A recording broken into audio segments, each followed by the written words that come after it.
Oh, yeah. You're listening to the 70s Kiss podcast. And I'm your host, the Plaster Podcaster, Steve-O from Knoxville, Tennessee.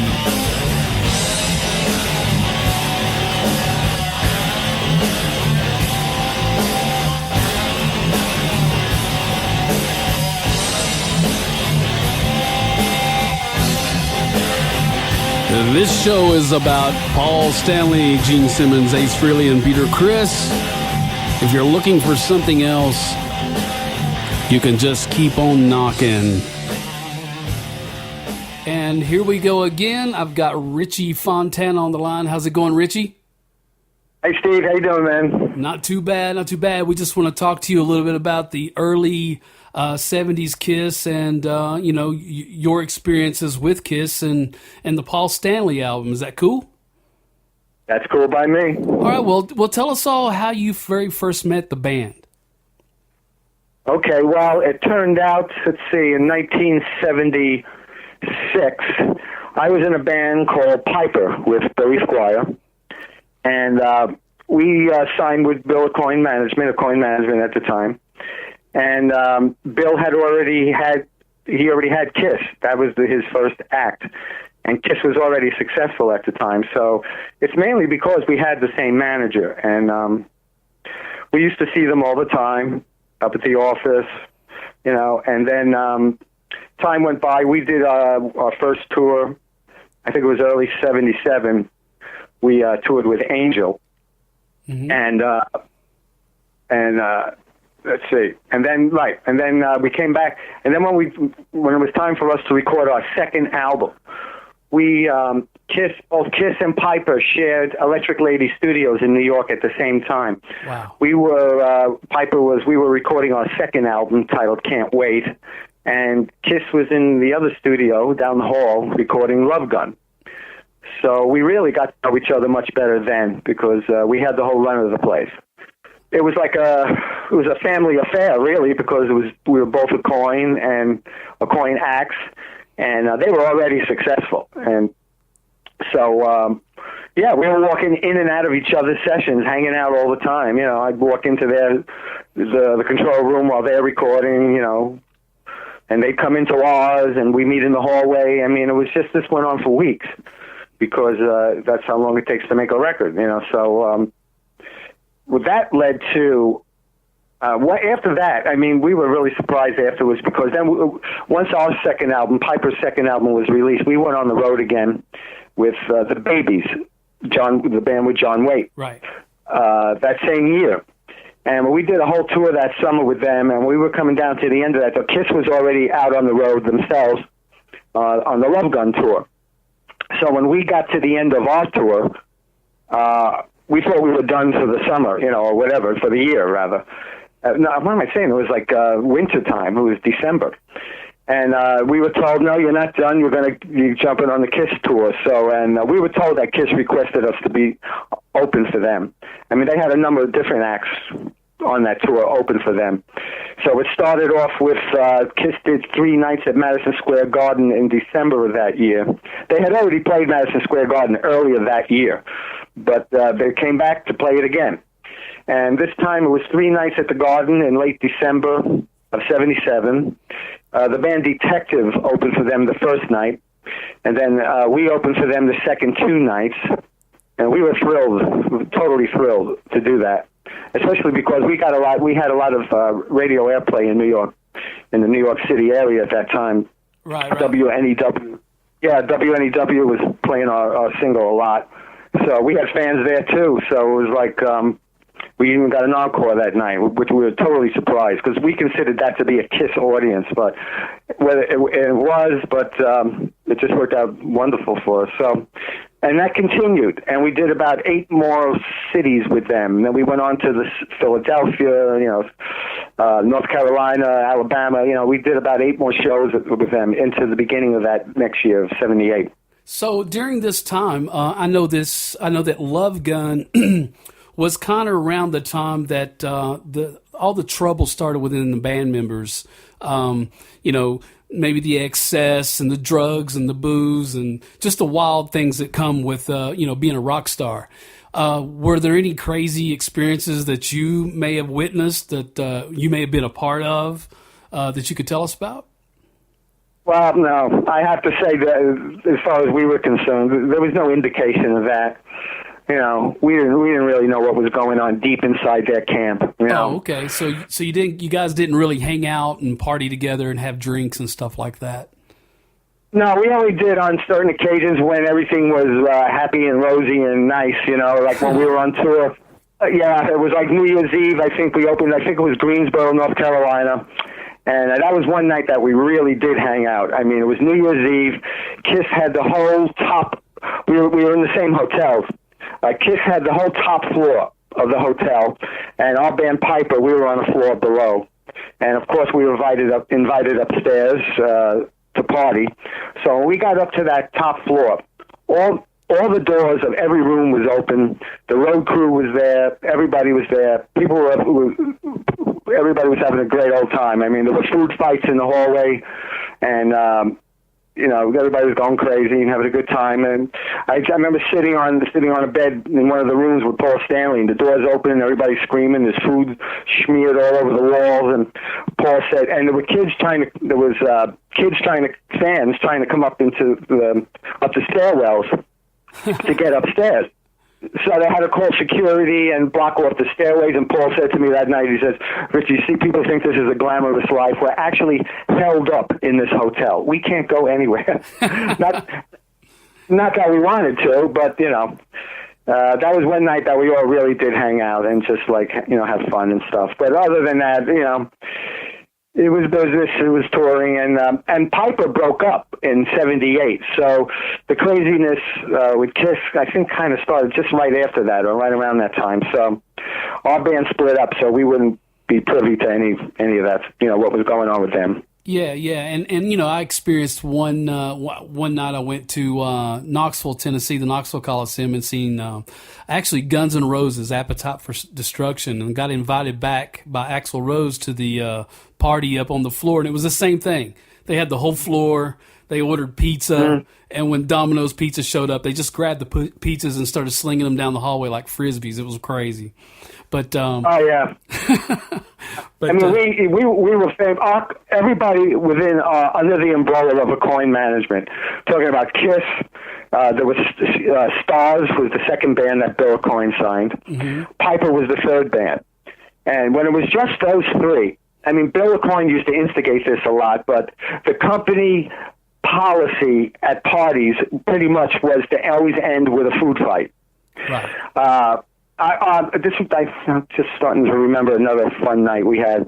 I think it was Bill Aucoin's birthday, and they rented out an ice skating rink on the west side of Manhattan. And by this time, we had a fourth band, Toby Bow, who was signed.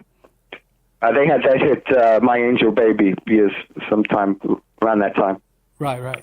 So there was Kiss, Stars, Piper, Toby Bow, and we were all invited to this ice skating rink in Manhattan, and everybody was there with girlfriends, wives, the office staff, the road crews, the tour managers, everything, and everybody, Kiss was there. We were all there.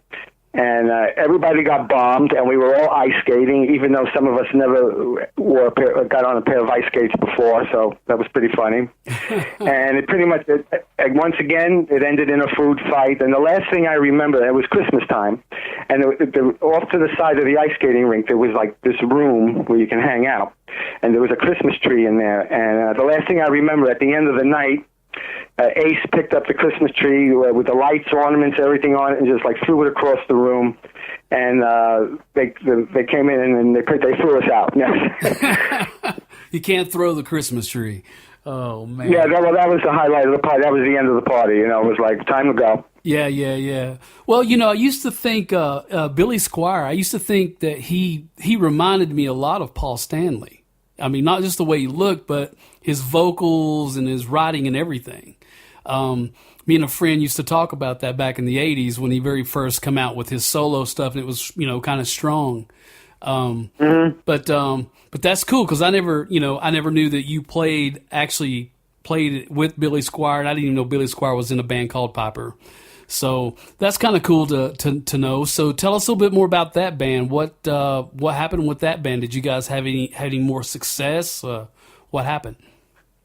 Piper we came right to the brink of breaking big, because we got lots of airplay. Okay, how it started was I was in a local band here in New York City that we called Wormwood Scrubs, and the bass player of that band had previously worked with Billy Squier up in Boston in the early 70s.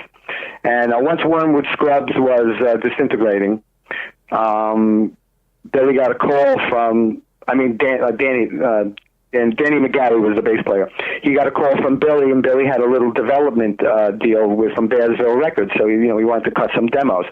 So he lived in Boston, so Billy drove down from Boston to Woodstock, New York. Danny and I got on a bus, went up to Woodstock. We recorded the first early demos of Billy Squier's songs, and then it didn't take too long. About a year went by, and Billy went off shopping his material, and he hooked up with Bill O'Coin. And to make a long story short, we all got together, the three of us, and we picked up two other members. And we went to a rehearsal studio, and Bill came in and saw us, loved it, signed us. Wow! And then after that, we signed with A&M Records. So we were in the O'Coin loop at that time. And we recorded 2 albums for A&M Records. Both singles off each album got very significant airplay around the United States and Japan. And we were very close. We were almost going to get to maybe where Cheap Trick ended up, Mm-hmm. We were just about to break, but things got crazy. One member left the group, and we were going to go to England, to Oxford, England, to record our 3rd album at the studio called The Manor. We were just about to replace one of the guys that left the group. And it was at that time Bill O'Coin, Billy Squier had a discussion, and it ended up where the decision was made for Billy to go solo. So we disbanded the group. And the day we had the meeting to disband the group, I went home. I got home later that night. I got a phone call from Billy. He said, "I just want you to know I still want you to work with me." So I worked with Billy for a whole year after that, recording demos of his new material. And that was 1978. And right in the middle of doing that is when I got the call from Paul Stanley to come down to Electric Lady and record with him. So what was that like? That was great. I mean, the office called, and they said, "Paul requests your presence at Electric Lady Studio tomorrow night. Can you be there?" I said, "Sure." And I went down there, and I met Bob Kulick and Steve Buslow, who also played on the 4 songs that I'm on. And we sat around there in the circle in the studio. Paul sat on a stool with a guitar. He just played the songs for us. And the 4 of us, we just developed all the parts right there on the spot. How the song went, what we'd play where, how the solos would go, blah, blah, blah, And we just, once we got it down with each song, we just told the control room, roll tape, and start recording. And we just started recording this stuff. And then we came down the second night, did some more. I'm on 4 songs, altogether from that album. And that's how we did it. Which songs did you play on? I'm on the first 4 songs of the album. Tonight You Belong to Me, Move On, Ain't Quite Right. It's one of my favorites. And Wouldn't You Like to Know Me? It's the first 4 songs. Yeah, that album. When the solo albums came out, to me it was Ace, Paul Stanley, Gene, and then Peter's albums. That's kind of how the lineup went with me. And I was just learning to play guitar, so I would throw Ace's on, then I would throw Paul's on, but I would have Paul's on quite a bit for some reason. And I just really, really liked the way that album turned out. And the songs that you mentioned, Ain't Quite Right, Tonight You Belong to Me, Move On, those are great songs, great drumming, just a lot of energy. So did you stick around? Did he take you out? Well, actually, Paul didn't solo. He didn't go out and play live with that, did he? Well, not until many, many years later. He did about, what was it? When he came out with his second solo album, what was it, Live to Win? Right. Yeah, when he came out with that, I think that he did do a solo tour, and he did perform those songs with different musicians. Right. Yeah, he finally did. Some of that stuff's on YouTube. So did he ever, did you ever have any more contact with him to work with him anymore after that? Actually, yes. After the solo albums were done, we had this little studio clique going for a while. Paul Stanley, Bob Kulick, Steve Buslow, and myself.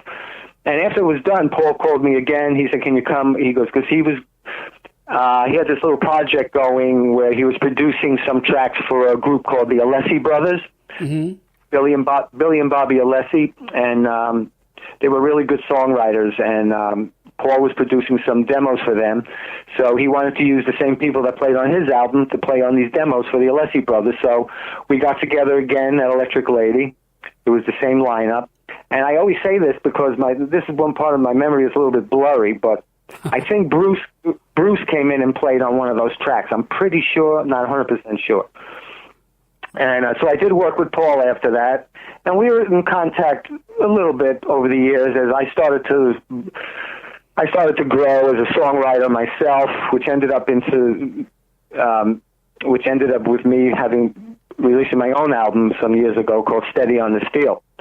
And but the early demos that I was recording, I would drop them off for Paul to listen to, and he would give me some feedback, just to get his input. So we were in contact a little bit over the years, not that much though. Did they ever contact you about possible auditioning for Kiss when they had the thing going on with Peter? Yeah, well, indirectly. That's a really crazy story. Okay, so we went through Piper, we went through the solo albums. So then Sean Delaney was a big part of this whole thing with Coin Management. He produced the second Piper album. Everybody knows he worked with Kiss in the early days. And he produced Gene's solo album. So Sean had a record deal of his own. He had a solo record deal with Casablanca Records, the same label that Kiss was on. And he did a great album, a solo album called Highway, and but it didn't do much. So this is one of the craziest stories, that you may have heard, how a band gets signed. So he decides, behind Casablanca Records, behind their back, behind Neil Bogart's back, they gave him a recording budget to record a second solo album. So what he did behind their back is he decided he didn't want to be a solo artist. He wanted to be in a band. So he recruited all the people that were well, it's not all the people, but some of the people that were with Coin bands. He got me from Piper, Peter Sweevil, who had been the bass player in Stars, and a few other guys. And with the advance money for his so-called second solo album, he secretly had us fly up to Toronto. We made this album, and Casablanca thought he was up there recording his second solo album. So when we had a lot of the basic rhythm tracks cut, we flew out to L.A. from Toronto. Bill Aucoin flew out to L.A. from New York. Sean made an appointment to see Neil Bogart one afternoon. So Neil was expecting Sean to show up alone to talk about, to play him some of the tracks that he's been working on. So instead, Sean walks in with 5 guys and Bill Aucoin with a real tape under his arm. And we just bombarded him. And we walked into his office with the palm trees and the Donna Summer giant posters and Kiss and stuff. And we put on just the rhythm tracks that we had recorded in Canada, had no vocals on it. We stood around his desk and sang live to Neil Bogart Bill put on the tape. We sang live in his office over the recorded tracks, blew his mind. Sean was down on one knee singing, sweating, and Sean said, "Neil, I want the contracts changed. I want it to be called Scatt Brothers, Skatt. And I don't want it to be a solo album. I want it to be a band. Please change the contracts." And Neil Bogart just said, "Sean, stop sweating on me. I'll do it." So it was almost like one of those stories from the early days of rock and roll that you hear from the 50s, where people would walk into an office and just audition, and stuff like that. And so we did it, and we had a record deal, and we had some success with that. So we had this album out, and we had a record climbing the charts in Australia. And this, that, and the other thing, I was living in L.A., in Los Angeles, and we would rehearse every 5 days a week at Casablanca Soundstage. So one day we're living in a house up in the Hollywood Hills, some of us. So one day I get a call, and Bill Coyne had a West Coast office. So I get a call from his West Coast secretary. He says, Richie, could you please come down to the office alone?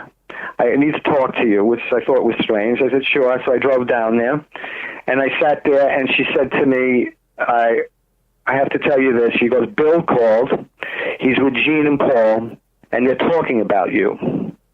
And I said, and I just kind of sat there like a deer in the headlights, right, like with mixed emotions like you would not believe, like part excitement, part like, how am I going to do this? You know, Sean will kill me. I'm signed to Casablanca with another band, and it was like, you know, this whole like weird thing going on in my head. And she says, we just want you to know that. So it was told to me like it was a secret. So I had to go to rehearsal that day, harboring the secret, thinking that there was a possibility that I could end up in KISS. As I'm on my way to rehearsal, driving down Sunset Boulevard, I was like kind of like freaked out in a way. And but it didn't take too long till it came to light that I don't even know why they even bothered to discuss me, because at that time KISS had yet to be unmasked. No one knew what they looked like without their makeup. And I had already been on 2 Piper albums. I was in Circus Magazine. I've been in magazines in Japan, all over the place. And now with the Scatt Brothers, we had press going and all that stuff. So they really did need an unknown to, you know, to protect the mystique. Right. And my face was plastered all over the place previously. So, but I think, you know, because I had played on Paul's album, they liked me. They knew I can sing, you know, but that it just drifted into like nowhere land, and then that was the end of that. Well, what happened? Did they ever contact you and say nothing ever was said? No, nothing was said. That's crazy. I think I spoke to Bill about it sometime later, but I can't even remember that conversation. But Bill was always a big fan of mine, God bless him, you know, and Sean. I mean, they always, like after Piper broke up, I didn't disappear. They held on to me, you know. Sean, Bill thought about me for Billy Idol. He thought about me for possibly being with John Waite when he handled John Waite for a while. Sean always, you know, wanted to work with me, and a lot of this stuff, you know, I owe a lot to Bill Coyne and Sean Delaney for that, because even beyond those years, there are people that worked for that company who I remain friends with, who led to other things, who left the company and went to work for other management people, who introduced me to various other musicians that led to me being Laura Branigan's drummer on the road during the peak of her career. So it was like this whole umbrella, this whole like family tree thing that's, you know, a lot of musicians could do that, you know, can draw out how one thing led to another, you know. Yeah, and I hear that a lot about Bill Coyne, that he was really, really good business guy and really cool to work with. Him and Sean Delaney both. Well, both of them had in common was they had a true passion for the art. It wasn't just rock and roll, you know. They understood show business, and they were both smart. Sean was smart artistically. Bill was very smart business-wise. But the one thing they had in common was, I think, they were both like little kids trapped in men's bodies. You know, I mean, Bill, the enthusiasm they had for this, and the love and the passion they had for it, and the care they had for the musicians that they did manage was fantastic. I mean, I don't know what it was like at other companies, you know, but that's how it was with us. Well, with people that are listening to this, and mainly musicians like yourself, what kind of advice would you give someone that is a drummer, songwriter that's trying to do something in today's business compared to yesterday?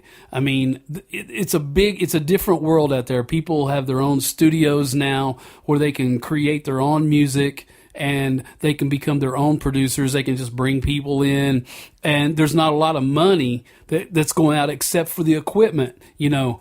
once somebody gets a finished product and they're trying to shop their music or shop themselves as a player or whatever, give us some insight on what you think they should do. Let me tell you, man, the music business is pretty much non-existent the way compared to the way it used to be. So it's really hard to give advice because there's good and bad about this. The fact, part of what you said there, the fact that anyone could, like, you know, go to your room and make a record because all the equipment's there. Right. So, and because of technology and the internet and everything, it used to be really hard. Like, the cream used to rise to the top. Now the cream is like, it's just laying there because there's a lot of garbage floating around out there because anyone could do it. Any Joe Blow could put their music on there. I agree. And, yeah, and it's like the whole world of music has become watered down. And a lot of the younger musicians, unfortunately, not all, but some, who create this watered down music that doesn't have any hooks anymore. Their inspiration comes from the watered down stuff that came prior to that. Right. So that's the bad part because, you know, what's acceptable, the standard has been lowered, you know. Well, but as far as how do you go ahead. You don't have any icons really to look up to. You know, the kids these days are looking up to 50 Cent and Lady Gaga and some of these other people, which, you know, they're their own characters in a way or whatever. But to me, coming from the 70s through the 80s, a little bit of the 60s, 90s on until now, I have to be honest with you. I haven't seen any Michael Jacksons. I haven't seen any Steven Tylers. I haven't seen any Elvis Presleys. I haven't seen any Kiss. You know, what's going on? Well, yeah, because they're finding what's acceptable is you don't have to learn how to play an instrument. Yeah. And with all these, like, American Idol shows, all this instant success, you know, and all this stuff, it's just, you know, I mean, there are some good people. I have, like, a lot of respect for Lady Gaga because her music does happen. It happens to be good. Mm-hmm. I mean, in the way that it's she writes music that actually has hooks. Right. You know, it's melodic. It's melodic and it has hooks and things like that, even though it's not guitar, bass, and drum music. You know what I mean? Right. It's theatrical. It's on the level of Kiss in one way because it's theatrical. It is. You know, go ahead. It is, and I think that and I wasn't saying at all that she wasn't any good. I just don't think she's Michael Jackson. You know what I mean? No, she's not. You know, that's what I'm saying. That's what I'm getting at. You know, we come up through a generation or a couple of generations of just icons, man, you know, and they just blasted off, and they didn't blast off because, you know, somebody was behind them, pushing them, you know, in the business department. These people were talented. They were really talented. Yeah. You know, I don't see it. I don't see it these days. I'm looking for the next icon that just to reach out and grab me. Now, I will have to say this, Taylor Swift, you know, she's pretty good. She's a good singer. There's a few of them out there that are good, but I still don't see the icons that the record business used to deliver us, you know, and that's what made it so cool, you know. You don't see them because they're not there. Yeah. I mean, you know, the one thing that's the same. The first person I heard to really like start complaining about this was Tom Petty, and I'm going back like 15 years already. Right. But he brought it to life. The public, the young public, will accept what they're fed. Whatever they're delivered, they'll accept. You know, and it's like what the record companies are, you know, putting out is, you know, that's going to be the standard.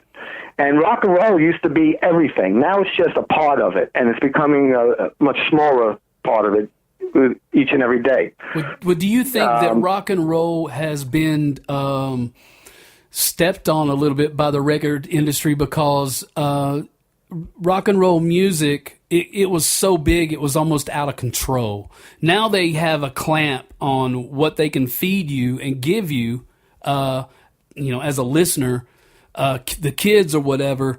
I was telling somebody, we used to have categories. We had acid rock, we had hard rock, we had heavy rock, and there was just all these different categories for people to choose from. Now you have one category that everything is stuck in called alternative, and it's either alternative rap or country, punk is still kind of underground, but to me, I think that they just, when grunge came out, a lot of people were like putting grunge down because, these people weren't wearing clothes and they weren't putting on any image and this and that. But I actually thought that grunge was kind of bringing the rock back just a little bit because, when alternative came out, REM and some of those bands came out, it was like a new version of new wave. And it started crushing out the rock and roll right then. So I welcomed grunge when it came, but it went so fast. It was almost like, somebody in the record industry just turned the light off. Yeah, there were two sides to that coin for me. I mean, when grunge came, I liked Nirvana. I liked it. I accepted it. I liked it. But when that happened, with the age I am, that was when I first started to feel a pushback of like the stuff that I was into, the stuff I was writing, and the era I come from. It was like that was when the next generation just started to make their mark. Right. Not the next generation, but the ones that were just slightly younger than us. Right, and it's going to happen. And I thought, well, that always happens, and that keeps happening, and as it happens in every 10 years or so. Like I said, it just keeps getting more and more watered down. I mean, I heard somebody said something on Facebook that was really good, and they said, it's not that I'm old. Your music really, I'm not talking about grunge, I'm just talking about the music, a lot of the music today. And somebody put something on Facebook that said, it's not that I'm old. Your music really does suck. Well, look, back in your day, let's just say back in your day, if you sucked, are you going to get signed? You're going to get a record deal. Come on. It just seems like what they did was, especially when the hair band started with Poison, and nothing against Poison or any of those bands, but it was just like they jumped on every band that looked like Poison, or, and it was like they put out a whole bunch of copycats, and they started doing the copycat thing. There's always been a cloning thing. Yeah, I know. Yeah. That happened. It happened after Blondie hit big. I think stuff like that happened. But what bothers me the most is the songwriting today. It's like, back in the day, Tom Petty songs, I Won't Back Down, Free Fall and things like that. Songs that had a strong hook that hit you right in the face. Right. Now everything's just very vague and very nebulous, and it just, a lot of it. The bands that I think are good aren't new anymore, like Foo Fighters and Green Day and things like that. I go, wait a minute, those aren't new bands, but those are, I love Foo Fighters. Yeah, I like the Foo Fighters too, but let's say it this way: you got to record in the house of Jimi Hendrix, okay? Right. I don't think anybody's going to sit here and say, I was watching Eddie Trunk the other night, and they were trying to figure out, the best three-piece band, and they kept throwing Jimi Hendrix to the side, and then at the very end, they ended up putting him on the top, and I'm sitting here going, okay, tell me one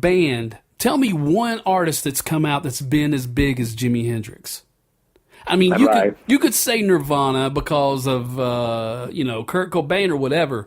But they were good artistically, but they were not as talented artistically as Jimmy was. Or you could even say you can say the same thing about Led Zeppelin. Have you ever seen another guitar player that plays like Jimmy Page? I haven't. Exactly, and you wonder. You say, after you saw them do that so way back when, it's like, why did anybody even bother to do it after that? It's like, wow. But we had a great mixture. We were weaned on stuff that was the perfect blend of great musicianship, but with great songs. That's how my drumming evolved. I never considered myself a drummer's drummer because I loved playing drums, but I loved the song, and I loved serving the song more than anything. Right. Because I listened to the Beatles, I listened to Jimi Hendrix. My favorite drummers were like Ringo Starr, Mitch Mitchell, Jimi Hendrix, Keith Moon, B.J. Wilson, and Procol Harum. Now, part of it is the way they played, but the other part of it was the context in which they were playing in. I loved that music, and I loved that song, and plus I played other instruments. I played melodic instruments like guitar and bass and stuff. So it was like, I was like ensconced, whatever, if I'm saying that word correctly. Yeah, well, I always cared more about the song than I did, I cared about more how I was playing within the context of the song. I was never the kind of drummer sitting in a room with a practice pad doing paradiddles all day. Right. I'd rather listen to the feel that Ringo Starr played on She Said on the Revolver album. And that's how I copped a feel for it, and I had my chops, and I never had jazz chops, but I had rock and roll chops and song chops, Yeah. And that's why he's another guy that didn't get any credit, man. I mean, he's like a clock. It's just like Charlie Watts. Yeah, the guy who's yeah, absolutely. Yeah, and you mentioned Mitch Mitchell a while ago. I mean, he's a star himself. I mean, he is a Buddy Rich, you know what I mean? But yeah, you had some good influences and stuff, and on the Paul Stanley album, those songs that you mentioned happen to be some of my favorite songs on the album.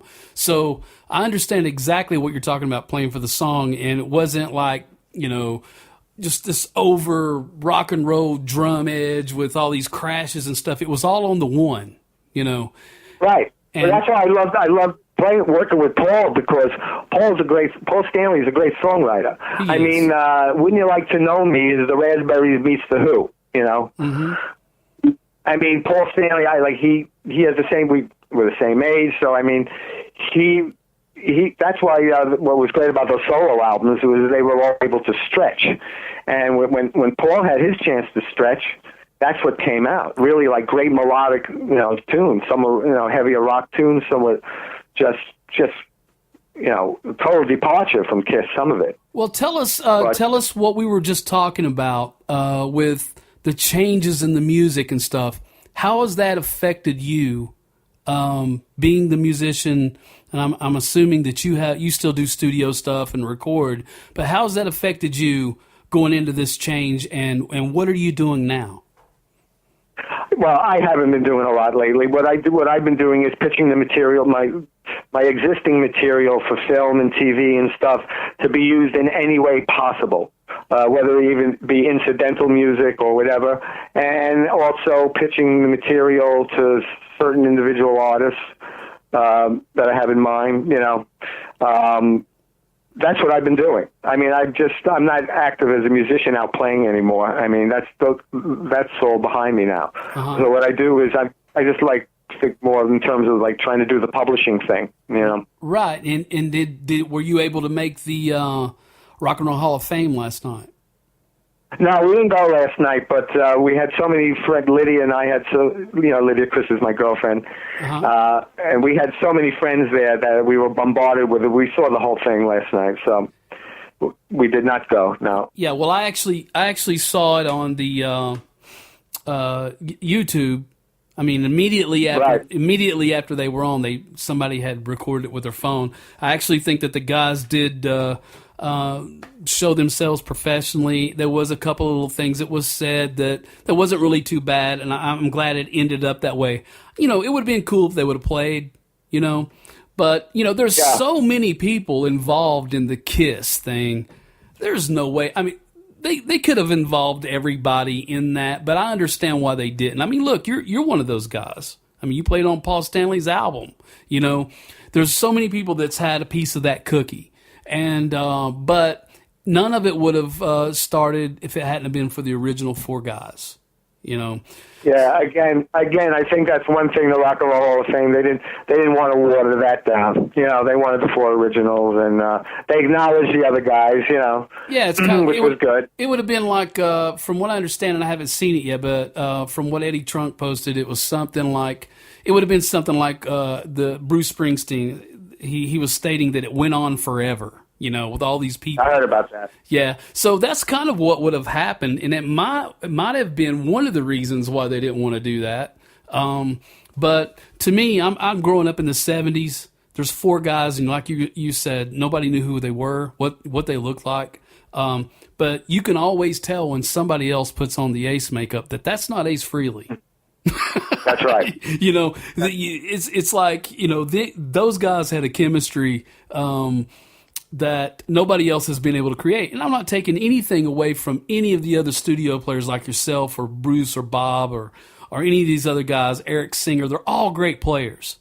But their chemistry... let me tell you. The whole thing when I was back in the late 70s, I felt their mystique. I mean, I opened for them. And one of the shows, Piper went on, we played, we came off, and then Kiss went on, and I was watching them from the wings. And then I was just standing backstage. When they came off the stage, they looked like they just came out of a five-alarm fire. I mean, one of the hardest working bands you ever see. And when they came walking off the stage with the makeup, I felt like, ooh, you know, I got like a little like charge. Like I felt the mystique that a fan would feel, even though I'm one of their peers. You know. Yeah, it's just like last night or yesterday. I made a post on my personal Facebook page, and I posted the song "Almost Human" off of Love Gun, and I posted on there. I said, "Hey, you know, it's been a very long time since this band has recorded anything that sounds like this." And but I have to give them props because they're responsible for me becoming the musician I am today and defined my craft, you know, helped define my craft. And that's the biggest problem that I've had with them, because even though that Peter may not be a Buddy Rich, okay, to me he was just kind of a on the one funk drummer. He you know, he had a little bit of this and that to give, a couple of little chops, but he wasn't one of these Bobby Rock guys or anything like that. And you know, you had Ace Frehley, which was, you know, a spring off of Jimi Hendrix, you know, with a little bit of Jimmy Page. You know, he did become something big, but you take those two guys out of the cookie jar, and what you've done is you've taken the chocolate chips out of the chocolate chip cookie. You know. Yeah, you got it right. You know. Well, yeah, I'll tell you this: the Ace and Peter. Well, I think of myself this way too. They played in the band where they belonged. Peter didn't need to be Buddy Rich in the context of Kiss. Mm-hmm. I didn't need to be Mitch Mitchell in the context of the power pop music I was playing. Mm-hmm. You know, it's like it was more about Peter had plenty of technique, but it was also the chemistry is what overrode that. Right. You know, the chemistry of the guys in the band that made it successful. Right. It doesn't have to be anything like the power of Yngwie Malmsteen. It was just a certain chemistry those four guys had together. No matter if, you know, Paul Stanley can stand there and say all they want, well, you know, Peter can't play anymore and Ace can't play anymore, whatever his excuse is. The thing about it is, and no matter how much face paint or face jobs Paul Stanley gets done, he's still the same age as these guys. He's still the same Paul Stanley. You know what I mean? And if those four guys laid the ground. Once the groundwork was laid many years ago, then you know, it hung in there for quite a while with the same four members. Once the other Ace and Peter left, they could change. They could add a couple new guys because the groundwork was already laid. Yeah, and they just took it from there, which they were able to do, obviously. Yeah, I don't blame them. I don't blame them for that at all. No, not at all. But what I would like to see... they did a great job. I mean, you know, they wanted... Paul Stanley's done some great interviews explaining that, you know. I mean, I don't blame them for going on. It's just that I'm one of those cats that's like, okay, Led Zeppelin's playing tomorrow. Don't give me Jimmy Page, Robert Plant, and two other guys. I don't want to see that. No, I know. I'm like that. I'm like that with the Who. I mean, when Keith Moon, he died. Okay, so he had to be replaced. But once Ringo's son Zach Starkey was the drummer of the Who, I accepted him totally. He was great. But when Entwistle died, excuse me, my voice is starting to go. That's all right, man. And it was just Pete and Roger. It wasn't enough for me. Yeah. You know? Yeah, and you know, and here's my thing. I think that these guys, even though they're up in their age, you know, they could They're already filthy. I mean, Paul and Gene's already filthy rich. It doesn't really matter. If they wanted to go out in style, they could just get together, let the chemistry take over, and put leave the ego at the door, and they could put out one more album, man, that would just be insane, But with the experiences that they've had, of today, but I wanted to talk to you because I knew that you had some early stuff to hook us up with, and those are really great stories, man. And like I said, Piper and those bands. I do remember Stars for some reason. I can't remember if it was Ozzy Osbourne or somebody that they opened for that I saw. I can't remember exactly, but I didn't know that you were a part of that, but I found out that you were the drummer on one of the drummers on the Paul Stanley album. And I was like, man, I got to talk to that guy because, that was like one of my favorite albums. Even though I'm kind of pissed at Paul's attitude right now, that album to me was better than, some of those songs, I don't know if you agree with me or not, but, those songs could have been one of the next Kiss albums, Yeah, I know a lot of people have said that. Yeah, it was the most.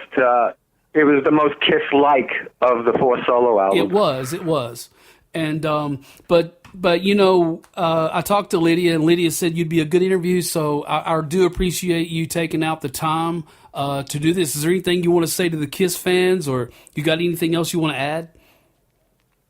Not really. Just keep that dream going. It's not going to be hard to do. It's going to go on forever. So God bless them. They're the greatest fans. All right, man. Richie Fontana. So that's a wrap.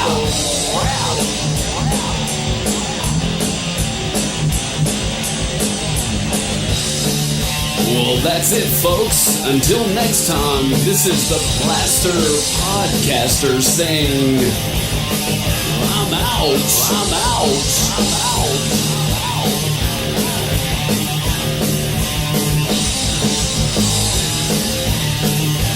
Oh, yeah. Look, it's rock and roll.